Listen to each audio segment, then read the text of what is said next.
Bom dia, tudo bem? Continuando nosso estudo do direito processual civil, nós vamos a partir de agora começar um novo ponto, que é justamente tratar dos recursos. E nós vamos até o final desse semestre tratando disso. Porque aí nós tratamos da sentença, nós tratamos dos processos nos tribunais e agora nós vamos tratar dos recursos. E semestre que vem, se Deus quiser, todos estaremos juntos, presencialmente, falando, né? Porque juntos aqui nós estamos, né? Estaremos todos juntos para tratar sobre a questão da execução no próximo semestre. Tá bom? Vamos lá hoje agora tratar de recurso. Acontece, queridos salesianos, que é inerente à condição humana a não satisfação plena de apenas uma decisão. Sempre se quer ouvir uma outra decisão. Sempre se quer ouvir uma outra opinião sobre um fato. Daí que o sistema processual, no avanço que vem há muito tempo, inventou a figura do recurso, que possui algumas características que o deixam notável. Primeiro, é o mesmo processo. Então você vai ter o recurso dentro de um mesmo processo. Você não vai ter um novo processo.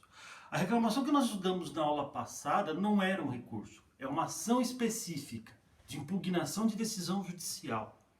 Ou seja, você entra com uma ação em apartado, diferente da ação principal, que visa justamente impugnar uma decisão tomada aqui. Só que o recurso não, a relação processual, que é a concatenação de atos, ela continua, tá? Por outro lado, o recurso ele possui a característica de, apenas uma exceção, mas ele possui a característica de você ter uma instância hierarquicamente superior, que tecnicamente era para ter examinadores, juízes, julgadores mais experientes, né? Reanalisando o mérito da causa. Portanto, se você teve uma decisão de primeiro grau, de primeira instância, numa vara, por um juiz monocrático, ao momento que você apela, você leva isso para o Tribunal de Justiça, em que você não terá apenas um, mas terá 3.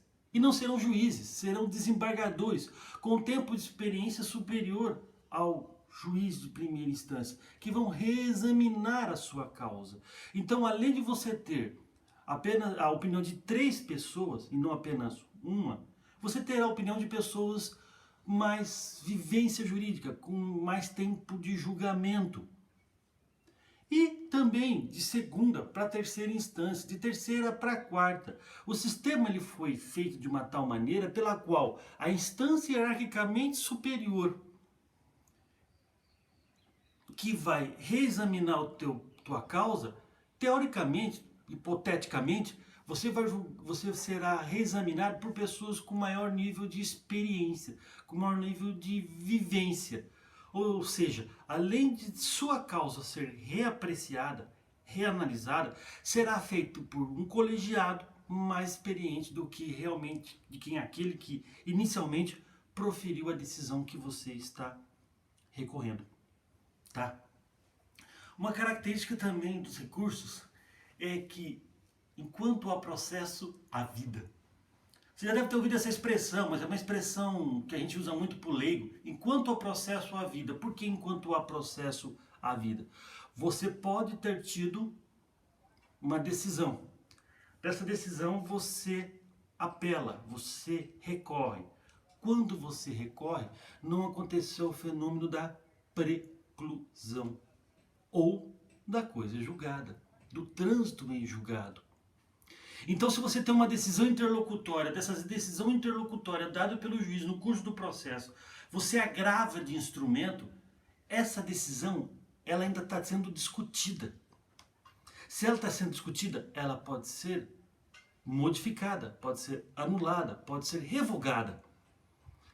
E, por exemplo, quando você pede uma apreciação de prova, o juiz decide negando essa apreciação de prova, essa feitura de uma prova pericial, por exemplo, se você agrava de instrumento, você ainda está mantendo vivo essa discussão processual. Porque se há decisão e você não recorre, no caso de um ato, de uma decisão interlocutória, ocorre o fenômeno da preclusão. Você não pode mais, no curso desse processo, rediscutir a decisão tomada pelo juiz em sede de decisão interlocutória.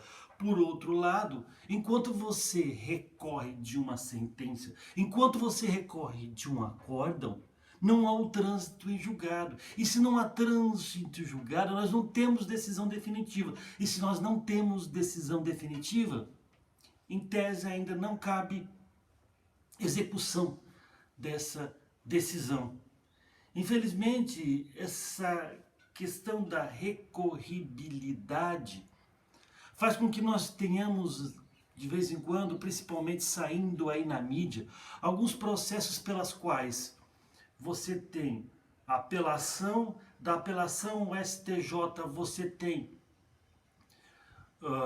ao recurso especial ao STJ, você tem o acórdão, do acórdão se embarga de declaração, do embargo de declaração você agrava regimentalmente, da decisão de agravo de regimento, você embarga de declaração, ou seja, recursos são impetrados para evitar o quê? O trânsito em julgado, tá?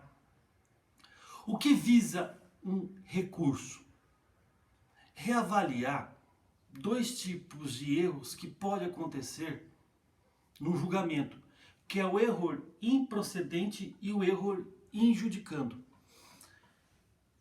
Aqui nós temos ainda, no erro improcedendo e no erro injudicando, nós ainda temos aquela questão da separação entre a discussão das formalidades processuais de um processo e a discussão do mérito no processo.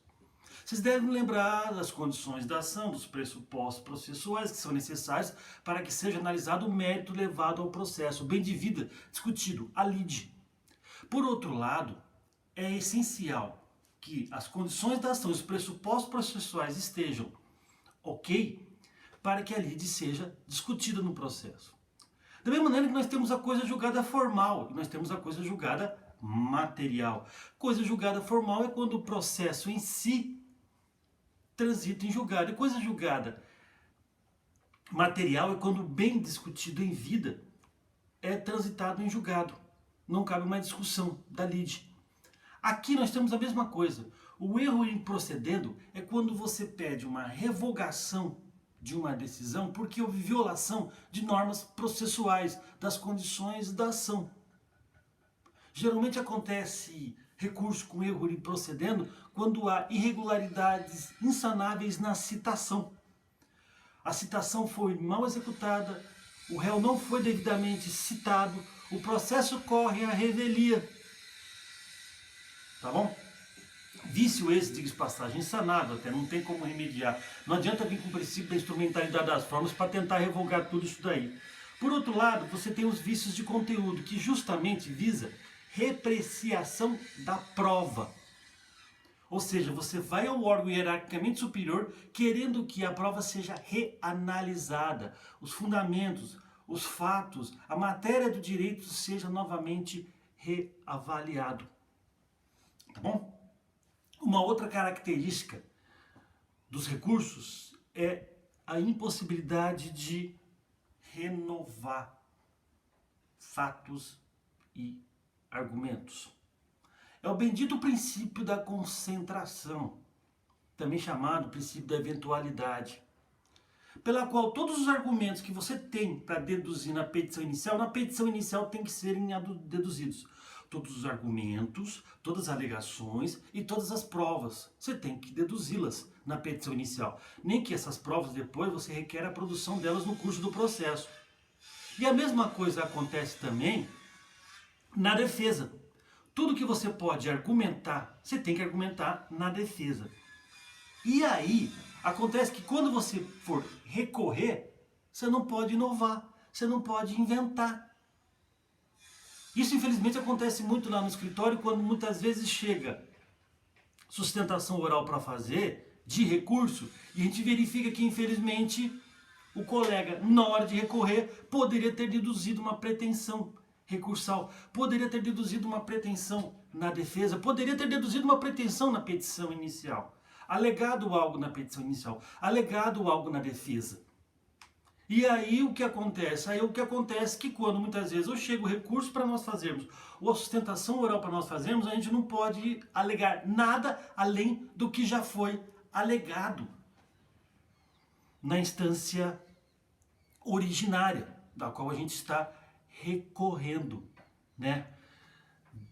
Graças a Deus eu nunca passei esse carão, nunca passei essa vergonha, mas eu já presenciei em tribunais o desembargador ou o ministro perguntar: doutor, onde está isso no processo? Onde está isso no recurso? E por que o ministro ou o desembargador pergunta para o colega que está sustentando: onde está isso? Porque aí o desembargador e o ministro querem pegar ele, famoso, está inovando, doutor. Está argumentando algo que não foi argumentado até agora. E aí, meu irmão, é passar vergonha, é passar carão.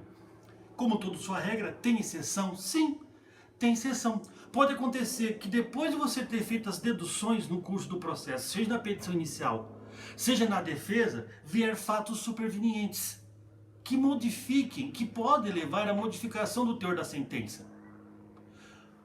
Família te procurou para você entrar com uma ação requerendo pensão por invalidez. O sujeito sofreu um acidente, você entra com uma ação de alimentos em decorrência de um ato ilícito, para que aquele que ocasionou o dano, que levou o sujeito à invalidez, pague pensão alimentícia para a família.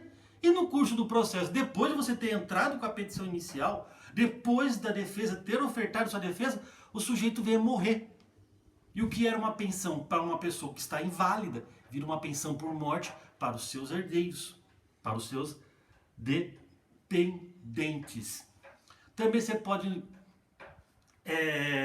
inovar em sede recursal por motivo de força maior, que é motivo de tudo, né, que está acontecendo agora, que esse motivo de força maior aí é um motivo de força maior, o que nós estamos passando inclusive aqui, né?